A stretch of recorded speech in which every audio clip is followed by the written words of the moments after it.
గురువారం నల్గొండ జిల్లా చిట్యాల మండల కేంద్రంలో ఐద్వా మండల స్థాయి సమావేశం జరిగింది.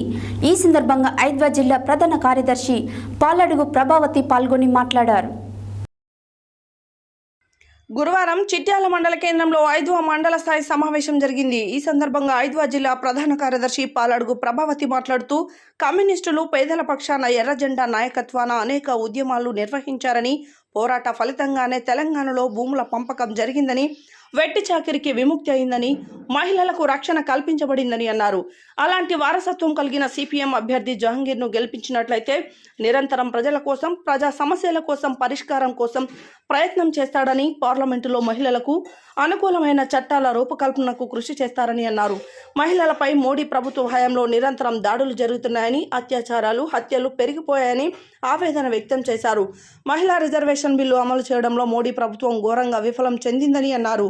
సిపిఎం అభ్యర్థి అత్యధిక ఓట్లు వేసి గెలిపించాలని ప్రజలకు పిలుపునిచ్చారు.